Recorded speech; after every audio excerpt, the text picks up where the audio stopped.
पुण्य गौतमजी हाम्रो साथ हुनुहुन्छ। पुण्यजी यहाँलाई हार्दिक स्वागत छ। थ्याङ्क यू सो मच, धन्यवाद। आराम हुनुहुन्छ पुण्य सर? ठिक छु। अब हामीले हिजो अलिकति मात्रै टच गरेका थियौँ होइन, भेनेजुएलामा अमेरिकाको कस्तो खालको आक्रमण भयो भन्ने विषयमा विस्तृत रूपमा समाचार आइसकेको थिएन। तर भेनेजुएलाका राष्ट्रपति दम्पति निकोलस मादुरोलाई चाहिँ तपाईँको राष्ट्रपति भवनबाटै एडप्ट गरेर अमेरिकाले न्युयोर्क लिएर गयो। अब त्यहाँ उनीहरूको फेडरल कोर्टमा चाहिँ पेस गर्ने भनेको छ होइन, चार्जेसहरू लगाउने भनिरहेको छ। हिजो ट्रम्पको पत्रकार सम्मेलन पनि भयो होइन, बेलुकी पख 11 बजे अराउन्ड। ट्रम्पको पत्रकार सम्मेलन हेर्नुभयो तपाईँले? हेरेँ। त्यो हेर्दाखेरि अब जस्तो नेपालमा चाहिँ अहिले दुई किसिमको आइरहेको छ क्या कुरा। कम्युनिस्टहरूले त यसको खुलेरै विरोध गरे होइन, नेपाली काङ्ग्रेस अहिलेसम्म बोलेको छैन।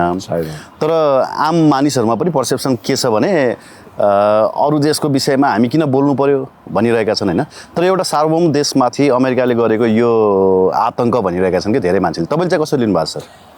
होइन, स्वाभाविक रूपमा हामी असंलग्न परराष्ट्र नीति पञ्चशीलतामा विश्वास गर्छौँ। हामी कसैको पक्षमा ढल्किँदैनौँ, कोल्टिँदैनौँ। हाम्रो स्वतन्त्र परराष्ट्र नीति छ। हामी असंलग्नता स्वीकार गर्छौँ भने पनि भोलि त्यो कालले त्यसलाई खायो भने त्यो काल तपाईँ कहाँ आयो भने अरू पनि बोलिदिनु चाहिएला नि। र इमेजिन गर्नुहोस्, त्यस्तो अलक्षिणा कल्पना त गरेको होइन। नेपालमै कुनै पात्रलाई निकोलस मदुरो बनाइने भयो भने तपाईँ के गर्नुहुन्छ? अरू बोलिदिनु पर्दैन?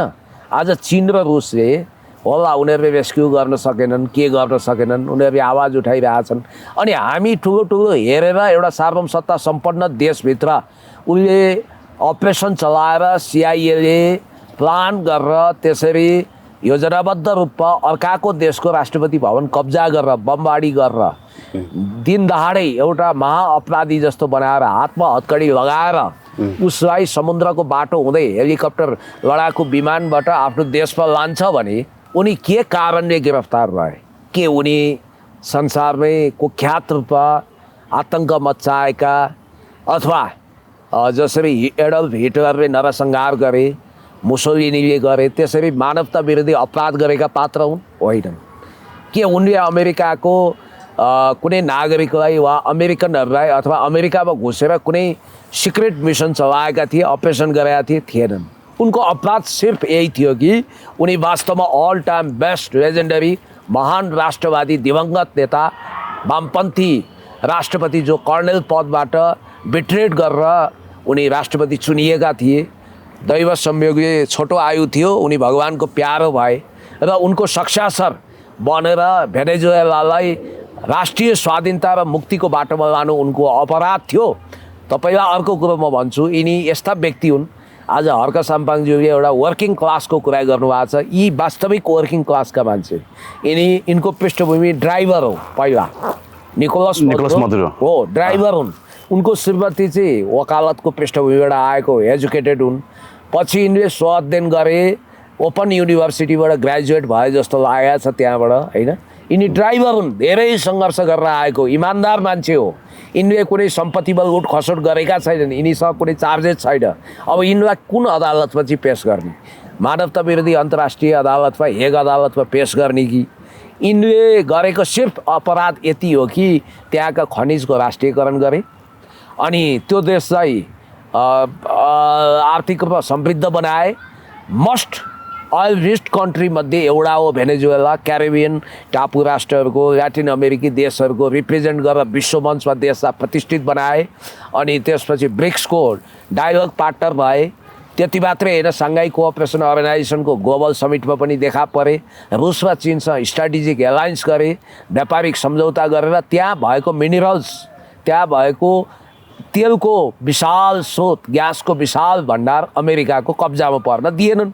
जसरी स्पेनिसहरूले एउटा लामो लडाइँ लडे, जसरी यही तेलको कुरामा भनौँ, जेमा भनौँ, आफ्नो अडान राखेर इब्राहिम ट्राउडेले, अब कुन दिनै इब्राहिम ट्राउडेलाई पनि त्यसै गरी यिनीहरूले अपरेसन गरेर त्यो देशबाट करापझ्याप बनाएर अमेरिका लान बेर छैन। सुन्नु, यसको एस्पेक्टहरू त धेरै छ, हामी क्रमशः यसको कुराकानी गरौँला।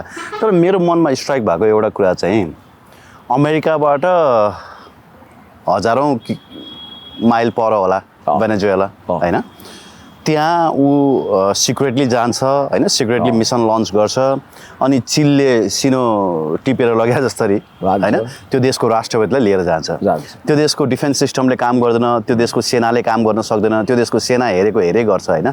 कस्तो अचम्म है, हाम्रो देशमा जेएनजी आन्दोलनमा सेना किन बोलेन भन्ने कुरा अब क्लियर हुँदै गयो नि त। क्लियर भएछ हो, यही त्यो देशको सेनाले होइन आफ्नो राष्ट्रपति बचाउन सकेन अनि हाम्रो देशको सेनाले सिंहदरबार किन बचाएन भनेर प्रश्न गर्नुको कुनै थुक छ जस्तो मलाई लागेन। भनेपछि तपाईँले देख्दा नेसनल आर्मी देख्नुहुन्छ, तर त्यहाँभित्रको पेन्ट्रेसन के छ, त्यहाँ को बिकाउ छन् भन्ने कुरो पनि त अजिबको छ नि त। हाम्रो राष्ट्रिय स्वाधीनतामाथि खतराको बादल कहाँबाट बढाइएको छ, खालि हामी इन्डियालाई भन्छ। अनि हाम्रो दरबार हत्याकाण्ड कसरी भयो भन्ने कुरा पनि क्लियर भयो नि त। मदन भण्डारी कसरी मारिए भन्ने कुरा पनि क्लियर भयो। नाम इन्डियाको बेचिन्छ, इन्डियाले हजारौँ हेक्टर जमिन बेच्यो, माइक्रो एन्ड म्याक्रो म्यानेजमेन्ट गर्यो, दूतावासले सबै प्रबन्ध गर्छ, कुत्तेका दाना बाँड्ला के गर्ला। तर नेपालमा वेस्टर्नको जति चलखेल छ त्यसको 10 गुणा कम इन्डियाको छ। नेपालमा मात्रै होइन, हिजो ट्रम्पले भन्दै त यो प्लानेटमा अरू कुनै पनि त्यस्तो देश छैन यस्तो खालको मिसन सक्सेसफुली लन्च गर्न सक्ने, त्यो अमेरिका मात्रै हो, मैले अमेरिकालाई ग्रेट अगेन बनाएँ भन्दैछन्। उनी आफू खुलेर बोलिरहेका होइन, मेक अमेरिका ग्रेट अगेन भने। यिनले चाहिँ यो नोबेल पुरस्कारको लोभमा पहिला यिनले शान्ति भनेर यता DPRK Korea Democratic People's Republic of कोरियाको किमलाई पनि फुर्काउने अनि यता इरानसँग पनि खासै मुडभेड नगर्ने। त्यसको एउटै कारण के रहेछ भने नर्वेजियन नोबेल कमिटीमा उनको नाम सिफारिस भएछ, उनी नोबेल पुरस्कार लिन चाहन्थे, झगडा पनि गरे, फेरि केटाकेटी जस्ता पनि छन्। तपाईँलाई एउटा कुरा भन्छु, तत्कालीन युगोस्लाभिया पछि छिया भयो, सर्बिया, मन्टेनेग्रो, मेसेडोनिया आदि इत्यादि टुक्रामा गयो। स्लोबोदान मिलोसेभिचले एउटा इन्ट्रेस्टिङ कुरो भने कि मर्नु अगाडि अमेरिकाले संसारभरि मानवाधिकारको ठेक्का लिन्छ, तर ग्वान्टेनामो नामक टापुमा भएको यातना शिविर जसले हिटलरी नाजी क्याम्पलाई बिर्साउँछ, त्यो क्युबाको नजिकै रहेको छ, त्यसको कथा बाहिर ल्याउन अनि मानवताको कुरा गर्न मिल्छ। गल्फ कन्ट्रीमा आम जैविक हतियार छ भनेर त्यतिखेर कुवेतलाई साथ दिएर गल्फ कन्ट्रीहरूमा साउदी पनि उसको एलाई थियो, धेरै थिए, अनि उसलाई ठोकेको होइन इराकलाई। इराकको युद्धमा यसले वास्तवमा त्यतिखेर इराकलाई साथ दियो इरान विरुद्ध, पछि त्यही इराक तबाह गरिदियो। अल कायदा कसले जन्मायो, मुजाहिद्दिन कसले जन्मायो, यसैले हो। पछि उही भस्मासुर हुने भएपछि एबोटाबादमा गएर अपरेसनै चलाएर खत्तम गरिदियो। थन्डरबोल्ट अपरेसन पछि मलाई ट्रम्पले भनेको कुरामा एउटा कुरा दम छ भन्छु, त्यो नाजायज हो, त्यो गैर कानुनी हो, त्यो अन्तर्राष्ट्रिय मानवता विरोधी अपराध हो। अर्काको सोभरेन कन्ट्रीमा गएर सिक्रेट वा ओपन मिसन चलाएर त्यसरी राष्ट्रपतिलाई कैदी बनाएर हातमा हतकडी लगाएर आँखामा पट्टी बाँधेर त्यसरी कराप झ्याप बनाएर ल्याउन मिल्दैन, झ्याइकुटी पारेर लान मिल्दैन। तर थन्डरबोल्ट अपरेसनलाई मैले नोटिस गरेको छु, युट्युबमा गएर हेऱ्यो भने अहिले पनि देखिन्छ। अहिले पनि इजरायलीहरूले गर्व गर्छन्, जसरी युगान्डामा गएर थन्डरबोल्ट अपरेसन गरेर दादा इदी अमिनको दबदबा हुँदै इजरायलले जसरी एउटा सिक्रेट मिसनलाई अन्जाम दिएको थियो, सायद थन्डरबोल्ट अपरेसन पछि संसारलाई चकित बनाउने कुनै देशको राष्ट्रपतिलाई नि उसले चाहेको बेलामा, अझ उनीहरूको त दाबी के छ भने यो मिसन 2025 मै फत्ते गर्दै थिए अरे उनीहरूले। डिसेम्बर 26देखि कोसिस गरे, तर त्यहाँको वेदरले साथ नदिएको हुनाले हिजो सभा मौसममा गएर हामीले काम फत्ते गऱ्यौँ भनेका छन् उनले होइन। त्यो वास्तवमा त्यो प्रेस कन्फरेन्समा होइन अहिले के भनिरहेछ भने चाइनिज तपाईँको डिफेन्स सिस्टमहरूले काम गरेन, चाइनिज राइडरले त खेलौना जस्तो भयो भनिरहेका छन्, त्यो खालको भाष्य सिर्जना गर्न पनि खोजिरहेछन् होइन। तर के भने त्यहाँको आर्मी बिग्यो भन्ने कुरा त क्लियर हो नि सर। त्यहाँ इन्फ्लिट्रेसन भयो, कसैले उसको सूचना दियो, यति गोप्य ठाउँमा उनी बसेको ठाउँबाट चाहिँ उनीहरूले उठाएर लिएर आए, त्यो सबै प्लानिङमा त्यहाँभित्रका मान्छेले साथ दिए भन्ने कुरा त क्लियर होइन नि। एक्ज्याक्टली। सबभन्दा कुनै पनि तपाईँ एउटा कुरा हेर्नु होला, कुनै पनि सिक्रेट मिसन चाहे खुफिया माफिया विरुद्ध होस्, चाहे देश विरुद्ध होस्, चाहे कुनै नेता विरुद्ध, सद्दाम हुसेन यस्तो बङ्करमा लुकेको थियो जसको सूचना उसको छोरो उदय र कुशे बाहेक कसैलाई थाहा थिएन। भरे उदय जुन केटीसँग रङ्गीन रात बिताउँथ्यो बेचारा त्यही कारणले पनि मरेको हो भन्छ होइन। त्यो केटी सिआइएको केटी रहेछ, सिआइएले पेन्ट्रेट गरे, उदयको गर्लफ्रेन्ड भन्ने बित्तिकै उसले पेन्ट्रेट गरिदियो अनि उसले त्यो कुरा धुती भनेको मतलब बेड रिलेसन हुँदाहुँदै तिम्रो बुवा जस्तो महान व्यक्ति मलाई एकचोटि भेट्न मन लागेको छ, जीवनमा मैले भेटेर फोटो खिच्न पाइनँ भनेपछि तिमीलाई के थाहा, अब वाइन साइन खाएको थियो होइन, मेरो बुवा त यस्तो ठाउँमा पो लुक्छ भनेपछि त्यो भोइस रेकर्ड थियो। अब त्यो बिचरीलाई सबै कुरो त थाहा हुँदैन, माइक्रोचिप्स थियो, जतिखेर पनि रेकर्ड भइरहेको थियो। त्यो भोइसको आधारमा हेर्नुहोस् कस्तो उनीहरूको इन्टेलिजेन्स तगडा छ। कुन ठाउँमा सद्दाम हुसेन छन् भन्ने कुरो 2 मिनटको कन्भर्सेसनले पत्ता लगाइदिए। ल हेर्नुहोस्, अनि त्यति मात्रै होइन, डोमिनिक स्ट्रौस कान समाजवादी चिन्तनको हुनाले अन्तर्राष्ट्रिय मुद्रा कोषको प्रमुख हुँदाहुँदै उनलाई कुनै पनि हालतमा फ्रान्सको राष्ट्रपति हुन दिनु हुँदैन भनेर, नत्र इम्यानुएल म्याक्रोन भन्ने 39 वर्षको, त्यतिखेर 39 वर्षको युवा कहाँबाट त्यहाँ राष्ट्रपति हुन्थ्यो? यिनै डोमिनिक स्ट्रौस कान हुन्थ्यो। तिनीलाई पनि केटीकाण्ड लगाएर समाप्त गरिदिए। र यस्तो गर्न सक्ने 2टा देश हुन्। 2टा देश मैले किन भनेँ भने अहिले पो हुन त अहिले केजिबीको तुती अहिले फेरि बोल्न थाल्यो। कुनै समय यस्तो थियो कि केजिबीसँग, मोसादसँग र MI16सँग अमेरिकाको CIA पनि थर्कमान हुन्थ्यो। बेलायतको जासुसी संस्था मोसाद भनेको इजरायलको, र त्यसपछि अमेरिका के अरे रुसको जासुसी संस्था केजिबीले चाहिँ के गर्थ्यो भने डबल एजेन्टहरू पाल्थ्यो। डबल एजेन्ट भने ऊ CIA को लागि काम गर्थ्यो, तर त्योभन्दा बढी रुबल दिएर उसलाई किनिदिन्थ्यो। उसले के गर्थ्यो भने CIA का सूचनाहरू यता ल्याएर दिन्थ्यो। खास गरी भन्ने हो भने एउटै कुरो म तपाईँलाई भन्छु कि अमेरिकाले अहिले जुन जासुसी जालो बिछ्याएको छ त्यो सबभन्दा बढी कहाँ बिछ्याउँछ भने मिलिट्रीमा बिछ्याउँछ, उसले सुरक्षा निकायमा बिछ्याउँछ, त्यहाँको ब्युरोक्रेसी र जुडिसियरीमा बिछ्याउँछ। तर अब हामी के कुरा गर्थ्यौँ भने मल्टिपोलर वर्ल्ड भयो होइन, अब पावर सेन्टर चाहिँ अमेरिका मात्रै रहेन, अब यता ब्रिक्स फर्मेसन हुने भयो, डलर हेजिमोनी सकिने भयो होइन भन्ने कुराहरू गर्थ्यौँ। अझै पनि यो प्लानेटकै दादा होइन, यो प्लानेटकै तपाईँको बिग बस भनेको अमेरिका रहेछ भन्ने कुरा हिजोबाट क्लियर भयो नि त। किनभने रुसले पनि स्ट्रङली कन्डेम गर्न सकेको छैन। कन्डेम गरे जस्तो त एउटा विज्ञप्ति निकालेर गर्ने के, हिजो क्युबालाई जस्तो चाहिँ तपाईँको ब्याकअप दिन रुसले सकेन। चाइना अहिलेसम्म सायद बोलेको छैन होइन, चाइनाले खासै त्यस्तो आफ्नो रेस्पोन्स दिएको छैन। अरू को बोल्ने, इरानले भनेको कुरा कसले सुन्ने? होइन, पहिलो युरोपियन युनियनले बोल्न सकेको छैन, ब्रिटेनहरूले हाम्रो यसमा हात छैन भनेको छ, तर पनि उनीहरूले यसलाई कन्डेम गर्न सकेको छैन। UN चार्टरको खिलाफमा पनि छ भनिरहेका छन् धेरै मानिसहरूले, तर अमेरिकाको विरुद्ध जानेको होइन। अमेरिकाले नेतृत्व गरेको क्यापिटलिस्ट ग्लोबल अर्डर अथवा तपाईँको न्यू लिबरलिजममा आधारित, उसले संसारभरि न्यू लिबरलिजम उदारवाद लागू गर्छ। आफ्नो देशलाई चाहिँ फेरि त्यहाँको इन्सुरेन्स हेरौँ, त्यहाँको नेसनल पोलिसी, हेल्थ हेरौँ, एजुकेसन समाजवादी ढाँचामा लान्छ फेरि आफ्नो देशलाई चाहिँ। अजिब छ अमेरिका। त अमेरिकाले यस्तो राष्ट्रपति मात्रै खोज्छ। त्यहाँ महिला किन निषेध गर्छ अरे थाहा छ? मैले त्यहाँको फरेन पोलिसीको रौँचिरा थापाएको एकजना फर्मर एम्बेसडरसँग कुरा गरेका थिएँ। उनले भने हिलरी क्लिन्टनले जित्ने नै हो त्यहाँ, तर हिलरी क्लिन्टन महिलाको मुटु चाहिँ युद्ध गर्दा थरथर काप्छ भनेर ल्याउँदैनन् भाइ क्या, त्यहाँ दबङ मान्छे ल्याउँछन् नि। तपाईँलाई एउटा कुरा भन्छु, त्यत्रो सिभिल वार खतम गरिदिए अब्राहम लिङ्कनले। सिभिल वार अन्त्य गरेर युद्धको अवस्था नै नहुने भयो भनेर एक त विभेद पनि थियो, काले राष्ट्रपति देख्न सक्दैनथे, उनलाई सिद्ध्याइदिए। बाराक ओबामाले सुरुमा युद्ध नगर्ने भने, नोबेल पुरस्कार पनि पाए, तर पछि बाराक ओबामालाई यति बाध्य गराइदिए कि उनी जर्ज बुसको लाइनमा हिँडे।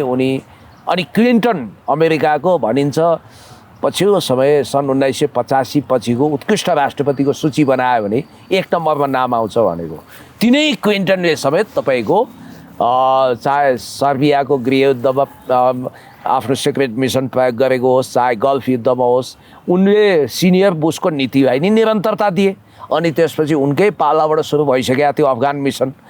तिनै क्लिन्टनको अनि यिनै तपाईँको ट्रम्पको एप्स्टेन फाइल्समा चाहिँ नाम आए पछाडि यता भेनेजुएलासँगको टेन्सन राइज भयो होइन।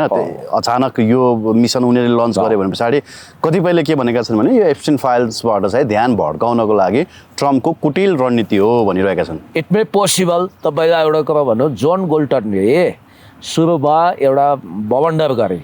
जोन बोल्टनलाई चाहिँ शीतयुद्धदेखि नै त्यहाँका हरेक राष्ट्रपतिले रणनीतिक सुरक्षा सल्लाहकारको रूपमा चयन गर्थे। भरे उनले एउटा केही हाई प्रोफाइल स्ट्राटेजिक एनालिस्टहरूसँग रक्सी खान बस्दा अलि उत्तेजनामा आएर डोनाल्ड ट्रम्पको मुटु नै छैन।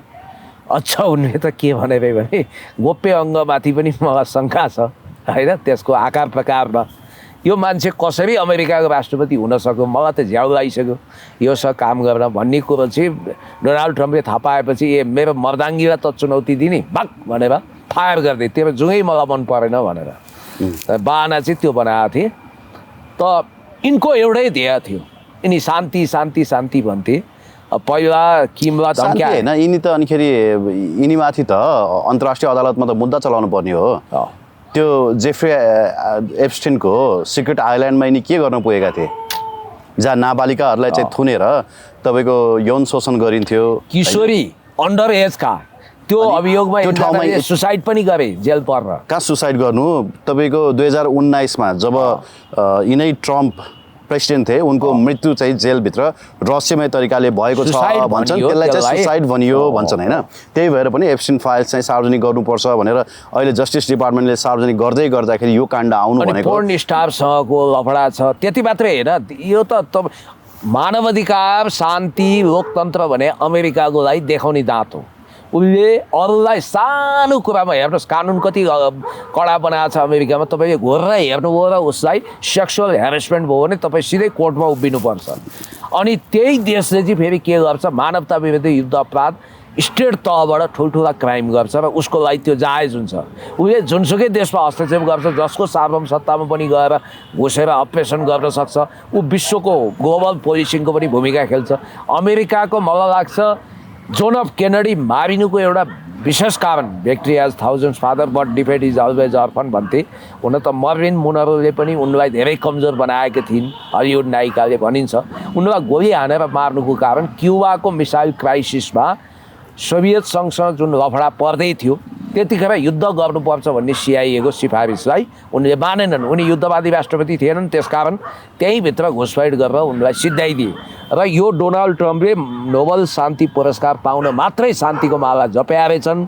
डिपिआरकेसँग सम्झौताको कुरो, बुसेरको आणविक भट्टी सम्बन्धी यिनका नीतिहरूलाई पोस्टपोन गर्ने कुराहरू त्यतिखेर गरेछन्। अब अहिले उनले आफ्नो असली स्वरूप देखाए, त्यहाँ त वार इकोनोमी हो, अमेरिका वारमा टिक्छ भन्ने बित्तिकै अहिले दादागिरी विश्वकै सबभन्दा ठुल्दाई बनेर विश्वमा यस्तो देश छैन जहाँ हामीले त्यसलाई तबाह गर्न नसकौँ। अमेरिका इज अमेरिका भन्ने मान्यता स्थापित अझ लाजो मर्दो त कतिसम्म भने अब भेनेजुएला हामी चलाउँछौँ, त्यहाँका तेलका खानीहरू रिजर्भहरू अमेरिकन कम्पनीहरूले चलाउँछन् र हाम्रो पैसा पनि हामीलाई रिइम्बर्स गर्छन् भनेर उनले बोले नि।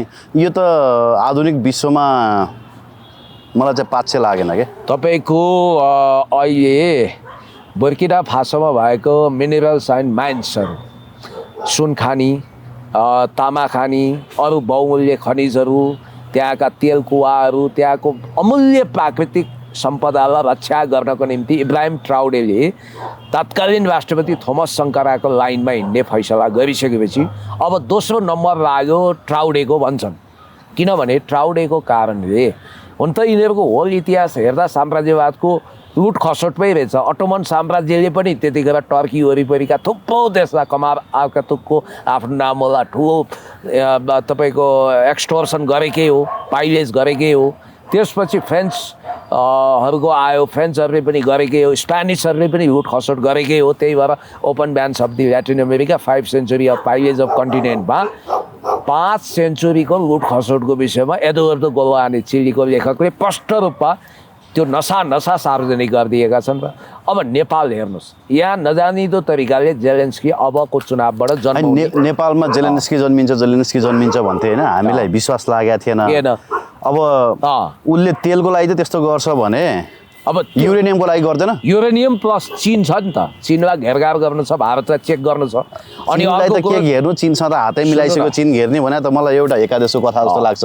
सुन्नु, तर उसलाई युरेनियम म्यानमारका केही भूभागहरू टुक्राएर अनि त्यसपछि हाम्रै नेपालका केही भूभागहरू सेपरेट गरेर भारतकै केही भूभागलाई मिलाएर चिकन नेक टाइपको बफर स्टेट बनाउन उसले खोजिरहेको छ, क्रिस्चियन स्टेट जन्माउने भनेर उसको प्रयत्न छ भनेर भनिन्छ। त तपाईँले भन्नुभयो युरेनियम कब्जा गर्नको लागि नेपालमा भएको मिनरल्सहरू कब्जा गर्नको लागि वाटर रिसोर्सेसहरू त भारतले एकाधिकार गर्न खोजेको एमसीसी छ। त्यसै आएको रहन्छ भन्ने त्यसै कुरा आएको त अब चाहिँ क्लियर भयो नि त। Clear भयो। अझै पनि मान्छेले हर्कलाई चाहिँ खिसिट्युरी गर्दैछन् होइन, बेकार हो। हर्कलाई खिसिट्युरी गरेर हाँस्ने मान्छेहरू चाहिँ जे होस् कालान्तरमा रुनुपर्छ भन्ने कुरा क्लियर भएन। अब यहाँ अरुण कुमार सुवेदी टाइपका अमेरिकन इन्डियन विशेषज्ञहरू जो प्रधानमन्त्री भयो नि वेस्टर्न प्रधानमन्त्रीको लागि सल्लाहकार उनलाई नै चुन्दा रहेछन्। त्यो किन यिनीहरूले गरिरहेछन् भने तपाईँको एमसीसीको 50 करोड अमेरिकी डलर भनेको ह्युज मनी हो। त्यसले नेपालको काया पलट गर्छ, यो एउटै पर्छ भनेर गगन थापाले कहाँ काया पलट भयो छाती त? ठोके। काया पलट के भयो त? अहिले त पास भइसक्यो, पैसा कति आयो त? खै देखिँदैन। एमसिए बोर्डले के काम गरिरहेछ फेरि 70 किलोमिटर रोड जुन एमसीसीले बनाइदिने भनेको छ होइन, 70 किलोमिटर रोड पनि एसियन हाइवे जुन चाहिँ हामीले एडिबीको लोन मार्फत बनाइरहेका छौँ, पूर्व पश्चिम राजमार्ग स्तरोन्नति गरेर जसलाई एसियन हाइवे बनाइदिएछ, त्यसको एउटा खण्ड 70 किलोमिटर मात्रै एमसीसीले किन चुज गर्यो? यो प्रश्न मैले सुरुदेखि उठाइरहेको छु कि जबकि एडिबीको लोनले होल हाइवे बन्दैछ, त्यसकै एउटा सेक्सन किन बनायो? जबकि यदि त्यसलाई नर्थ साउथ कनेक्टिभिटीमा जोड्ने हो भने एउटा कम्प्लिट हाइवे भन्थ्यो 70 किलोमिटरमा। हो, नर्थ साउथ अर्थात् दक्षिण उत्तरको कुनै एउटा जोड्ने हो भने धेरैवटा जिल्ला जोडिन्थ्यो। लिङ्क रोडहरू त्यसरी बनाउने कुरा गर्थे भने त्यसले नेपालको समृद्धिको लाइफ लाइन इन्स्योर गर्थ्यो। तर त्यो यिनीहरूले गरेनन्। नेपालको इन्भेस्टमेन्टमाथि त यिनीहरूको कुनै दिलचस्पी छैन। यिनीहरूको 100% हिडन इन्ट्रेस्ट भनेको नेपालमा रणनीतिक रूपमा किल्ला गाडेर यहाँको अमूल्य बहुमूल्य सम्पदाहरू आफ्नो हातमा कब्जा गर्नु नै हो। किनभने अमेरिकालाई अब धेरै ठुलो नेचुरल रिसोर्सेसहरू चाहिएको छ, त्यसको लागि पनि रणनीतिक हिसाबले रुबीको कुरा गर्नुभयो तपाईँले होइन, अरू मिनरल्सहरूको होला। त यहाँनिर के देखियो भने जेलेन्स्की किन जन्माउनु पर्ने? अब हेर्नुहोस्, यहाँ त कुरो त आयो त, हिजो मैले तपाईँको प्रिभियस इन्टरभ्यूमा भनेको थिएँ, प्रचण्डले त भरत दाहालकै इन्टरभ्यू हेरेर मात्रै बोल्या होइनन् होला। इन्टेलिजेन्सको सूचना उनले ट्याली गरेका होलान्। सामदाम दण्डभेद नीति सबै कसरी प्रयोग गर्छन् त्यो उनलाई भन्दा बढी कसलाई थाहा छ र? 3-3 प्राइम मिनिस्टर हुँदा कुन रिमोटबाट उनले चल्नु पर्यो यो कुरो पनि उनलाई भलिभाति थाहा होला। भन्ने बित्तिकै रवि लामिछानेसँग सुरुमा सहकार्य गर्न यिनीहरू नजिकिया हुन्। तपाईँलाई नडाँटी भन्छु म, खास गरी रेणु दाहाल र रविको निर्वाचन क्षेत्रमा नजिक हुनाले प्रचण्डले पनि अब रासपासँगै मिलेर जानुपर्छ भनेरै त्यो जोखिम मोलेर नक्खु भेट्न गए, आलोचित पनि भए। तर अचानक सबै मूलधारको दलहरूसँग कटाएर काङ्ग्रेस तोडफोड गरेर हेर्नुहोस्, एमालेसँग मिल्न लागेको काङ्ग्रेस कमजोर बनाएर देशमा कुनै पनि पार्टीलाई एब्सोल्युट मेजोरिटी ल्याउन नदिने, केवल बालन शाहलाई मात्रै हिजो हामी सोच्थ्यौँ अब नेपालको भ्लादिमिर जेलेन्स्की को होला भनेर नम्बरिङ लगाउँदा हामी दुईवटा पात्रमा आँखा गाड्थ्यौँ। एउटा रवि लामिछाने हुन सक्छन्, अर्को चाहिँ तपाईँको गगन थापा हुन सक्छन् भन्थ्यौँ। तर यी दुवैको माइबापको रूपमा बालन शाह आएछन्। बालन हुँदा भारतमा पनि कम्फर्ट जोन हुने, किनभने अमित शाहसँग उनको राम्रो सम्बन्ध। त्यो ग्रेटर नेपालको नक्सा त उनले स्टोनको लागि गरेका रहेछन् भन्ने थाहा छँदैछ। म नेपाल हाँसेको हेर्न चाहन्छु भन्छन् कि हामी चाहिँ रहेको हेर्न चाहन्छौँ त? अनि नेपाल हाँसेको हेर्न चाहनेले सिंहदरबार जलाउने स्क्रिप्ट उहिले लेखेर बस्छ भनेपछि हर्क सम्पादको सम्भावित उदयलाई रोक्न अनेक किसिमले बालन शाहलाई शक्तिशाली बनाइएको छ। र मलाई त के लाग्यो भने हिजो तपाईँले मलाई एउटा प्रश्नमा भन्नुभएको थियो कि अब बालन शाहको बेगलाई, यो आँधीमय बेगलाई अन्जाम दिन र बालन शाहलाई सिंहदरबारमा पुरारै छाड्ने जुन खालको घातक विश्व प्रतिज्ञा छ अन्तर्राष्ट्रिय शक्ति केन्द्र, त्यसको अगाडि बडे भीमहरूको पनि गदा लत्रिने। र अझ मैले त सुन्दैछु कि काङ्ग्रेस कि होल काङ्ग्रेस गगनको मुठीमा आउनुपर्छ, होइन भने टुक्रिएको चोइटिएको काङ्ग्रेस जो गगनको नेतृत्वमा हुनेछ। अब यहाँ त विश्वप्रकाश सबै युवाको नाममा त्यहीँ गएर मिलिसके, प्रदीप पौडेलहरू। त्यो हिसाबले हेर्दाखेरि काङ्ग्रेसलाई पनि प्रजा परिषद बनाइदिने मूलधारको र गगन काङ्ग्रेसलाई चाहिँ लगेर यता मिलाइदिने, पहिला मोर्चाबन्दीमा होल्ने र गगन त्यही आडमा चुनाव लडेर जित्ने। र इन्ट्रेस्टिङ कुरो त पहिला भन्छु कि बालनको लागि सबैभन्दा सेफ जोन अहिले 4 नम्बर भनिए पनि उनी 4 नम्बरमा किन नजानी भयो भने यो कुरा त जम्मैलाई थाहा छ। हिजो रवि लामिछानेले गगन विरुद्ध उम्मेदवारी नदिनुको सिक्रेट यहाँ थाहा छँदैछ, किनभने पार्लियामेन्टमा पश्चिमाको लागि गगन पनि पुग्नै पर्थ्यो, रवि पनि पुग्नै पर्थ्यो। अब पार्लियामेन्टमा गगन पनि अपरिहार्य छन्, बालेन पनि अपरिहार्य भन्ने बित्तिकै सविताको पनि दिन आयो जस्तो छ। सवितालाई त्यहाँबाट लखेटेर अब त 2 नम्बर क्षेत्र रे पूर्वबाट हर्क साम्बाङले तर्साइहाले, अब महोत्तरीमा जानै सक्दैनन् भनेपछि लगभग आजको कुरा यदि चेन्ज हुँदैन भने बालेन शाहलाई 2 नम्बरबाट जिताउने यिनीहरूको पुरा तयारी भएको छ भन्ने बुझिन्छ। र अब फेरि अर्को कुरो चाहिँ घोर्की र धाक पनि कति हेर्नु न, अस्ति पार्टी मिलाइसके, अब उधारो प्रधानमन्त्रीको आश्वासन पनि पाइसके बालेनले, उनी सभापति पनि भइसके, के अरे उपसभापति। आज बैठकमा गएनन् फेरि यी 2 भाइ, आजको राष्ट्रसभाको बैठकमा जानु पर्थ्यो नि, गएनन्। सोमबार विस्तृत एकताको प्रस्ताव आउँछ अरे। प्रचण्डले लगाएको आरोपको बारेमा नि तपाईँले हिजो भिडियो नै देखाउनु भयो, भरत दाहालको पनि तपाईँले भिडियो देखाउनु भयो होइन। प्रेम कैदी सरले पनि त्यो कुरा मेरो इन्टरभ्यूमा बोल्नु भएको छ। अब हिजोको समाचार अनुसार ज्वागलबाटै उनी पार्टी सञ्चालन गरिरहेका छन् रे बालेन, उनी जाँदैनन् घन्टीघर सन्टीघर होइन। उनी त अब तपाईँको त्यो आरोप त लगभग पुष्टि हुँदैन त, किनभने बालेनलाई प्रधानमन्त्री बनाउनको लागि मात्रै रवि लामिछाने लत्रेर यो एकता गरेका हुन् भन्ने कुरा त क्लियर भयो। तेरिका सर, तपाईँलाई 2टा अझ सेक्रेट एकदम पोइन्ट टु बी नोटेड, 2टा सेक्रेट कुरा हामीले गरेकै छैनौँ। एउटा कुरा के हो भने सुशीला कार्कीले तबसम्म चुनाव नगराउने मोड बनाएकी छिन् जबसम्म विदेशमा रहेका लाखौँ घन्टीका मतदाताहरू अनलाइन भोटिङ गर्न स्वतन्त्र हुने छैनन्, अर्थात् उनीहरूलाई विदेशबाट पनि भोटिङ राइट्स हुने गरी अध्यादेश जारी नभएसम्म सुशीला कार्कीले निर्वाचन आयोगलाई यो वा त्यो बहानामा चुनाव हुन नदिने गरी इन्भाइरोमेन्ट बनाउँदैछिन्। त्यसमा अभूतपूर्व राष्ट्रिय सहमति छ फेरि, अभूतपूर्व। अनि अर्को कुरो चाहिँ तपाईँलाई मैले भनिदिइहालौँ कि बालेन शाह भन्ने यो पात्र छ नि, यसको अगाडि जो पनि लत्रिन अहिले विवश किन भएका रहेछन् भने यिनी संविधानभन्दा माथि एउटा सुदन गुरुङ देखियो, एउटा बालेन शाह। बालेन यो राष्ट्रसभाको सरकार भनेर हामीले हिजो के इन्टरभ्यू दिएका थियौँ, आज सबैले राष्ट्रसभा सरकार भन्न थाले होइन। र तपाईँले के ख्याल गर्नुपर्छ भने बालेन शाहको लागि यस्तो एक होइन 10 जेएनजी आन्दोलन हुन्छ यहाँ। बालेन शाहलाई जसरी पनि ल्याउनु छ, भोलि तपाईँको मिलिट्री कु गराएर भने पनि ल्याउने भयो, पुगिसके यिनीहरू एग्रेसिभ भइसके, मान्नुहोस् न। नभए निकोलस मदुरोलाई लगे जस्तै गरी लैजान्छन् समाज लैजान्छन्। अब यहाँ खतराको घन्टी बजाएको छ सबैलाई। मलाई त डर के लाग्यो भने अब हर्क साम्बाङलाई पनि निकोलस मदुरो बनाउँछन् कि जस्तो पो डर लाग्यो। हो, उनी प्रधानमन्त्री हुने स्थिति आयो भने अब किनभने तपाईँलाई छ नि केही दिन अगाडि नै भनेको थिएँ नि, यो सूचना दिएको थिएँ होइन, हर्क साम्पाङको पनि ज्यान असुरक्षित हुनसक्छ है सर भनेको थिएँ। तपाईँले एक्जाजरेट गर्यो यसले भन्नुभएको थियो होइन। अब अहिलेको तपाईँको सिनारियो हेर्नुहुन्छ भने तपाईँ, मैले त सुरुदेखि भनिरहेको छु डेटा एनालाइसिसको आधारमा जति क्रेज रासोपाको छ त्योभन्दा दोब्बर क्रेज अहिले हर्क साम्पाङको बढ्दै गइरहेको छ अनलाइनहरूमा देख्दाखेरि। अब ग्राउन्ड रियालिटी तपाईँले हेर्नुहुन्छ त्यो त हर्कले देखाइरहनु भएको छ होइन। त्यो हिसाबले पनि अब हर्कको यदि चुनाव रोकिएन भने हर्कको जीव ज्यानमाथि नै तपाईँको असुरक्षा बढ्छ कि जस्तो डर चाहिँ मलाई भित्र फिलिङ भइरहेको छ। त्यही भएर मैले तपाईँको त्यो इन्टरभ्यूको मर्म समाएर आज अघि अरू मिडियामा बोलिसकेँ, तपाईँ कहाँ पनि बोल्छु। यो मुन्द्रे ट्याटुवाला अथवा यो तपाईँको गजडी टाइपका होइन कि वास्तविक रूपमा सैन्य तालिम गरेका भूतपूर्व ब्रिटिस गोर्खा हुन् या नेपालकै गौरवशाली सेनामा काम गरेका देशभक्तहरूको मिलिटेन्ट फोर्सको दुर्गा प्रसाईको जस्तो मर्सिनरिज होइन, भाडाका सिपाही होइन कि वास्तविक देशभक्त कम्ब्याटनहरूलाई हर्क साम्पाङज्यूले आफ्नो सुरक्षामा लगाउनुपर्छ। जस्तो मदन भण्डारीलाई यो कुरामा अभार गरियो, उत्तर कोरियाले सुझाव पनि दिएको हो, डिपिआरको कोरियाले। अब त्यहाँ पिपल्स भोलिन्टियरको नाउँमा केही साथीहरूले तालिम पनि गर्नुभयो, मदनले त्यसलाई कम आँक्नु होइन, मलाई सुरक्षा खतरा छैन भन्नुभयो, आखिर लगेर त्रिशुलीमा खसालिदिए। त्यसकारण यो सिआइएले सञ्चालन गरेको सिक्रेट मिसन भनेको कतिखेर फत्ते हुन्छ थाहै छैन। तपाईँको यतिसम्म हुँदो रहेछ यदि अमेरिका अनुकूल सत्ता यहाँ स्थापित नहुने वातावरण भयो भने हर्कमाथि जे पनि हुनसक्छ। त अहिलेको युगमा भौतिक गर्नै पर्दैन भने ह्युगो चावेज युनाइटेड नेसनको जेनरल एसेम्ब्लीमा भाग लिन गए, राइट, सम्भवतः 2009 या 10मा। त्यतिखेरै हो उनले बाराक ओबामा राष्ट्रपति थिए फर्स्ट टाइम, उनले किताब उपहार दिएका थिए एदो एब्दो गोलो हानेको।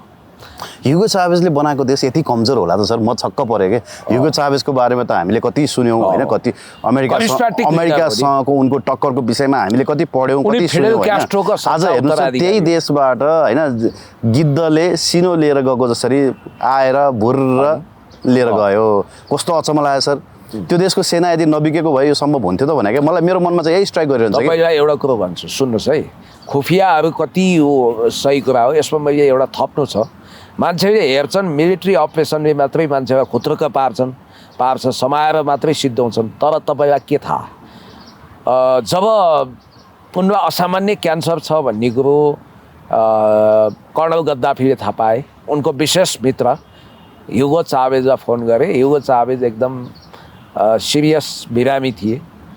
उनले त्यतिखेर बोलेका छन् कि मैले ह्युगो चावेजलाई अमेरिका गएर होटलमा नबस्नु, त्यहाँको खाना नखानु भनेको थिएँ। सिलिकनयुक्त खाना जसमा क्यान्सर लगाउने प्रबल सम्भावना हुन्छ, एकैचोटि लाग्दैन तपाईँलाई, त्यसको सिम्पटम 1-2 वर्षपछि देखिन्छ, साइलेन्स किलिङमा जान्छ, त्यो बाँच्नै सक्दैन अरे। अनि भनिन्छ त्यही विधि प्रयोग गरेर मोदीले आफ्नो सम्भावित भविष्यका राइभलहरू सुषमा स्वराज, अरुण जेटलीलाई बाटो लगाइदिए त्यस्तै खाना खुवाएर। त्यही भएर कर्नल गद्दाफी अमेरिका जाँदा पनि टेन्ट टाँगेर बस्थे नि। उनले कसैले दिएको खाना खाँदैन थिए, आफ्नै खाना खाने हो, आफैले फुड सर्भ गर्थ्यो। हाम्रो जङ्गबहादुर जस्तै। अब जङ्गबहादुरको त त्यो रमाइलो पनि पिकनिक होला कि, तर यिनले पिकनिक होइन, खानामै समस्या हुन्छ भनेर। त्यति मात्रै होइन, तपाईँले हर्क साम्पाङज्यूले कहाँ खाने, कहाँ बस्ने, उही एउटा रमाइलो प्रसङ्ग छ नि। उदित नारायण चाहिँ कहिल्यै पनि अरूको भोजमा जाँदैन थिए। उनले एसपी बाल सुब्रमण्यमबाट सिकेका थिए। दिल दीवाना दिल सजना के मानेना भन्ने एसपी बाल सुब्रमण्यमलाई सिन्दुर हालेको खाना, मिसावट खानाले घाँटीमा कति वर्षसम्म समस्या भयो यो दुनियाँलाई थाहा छ।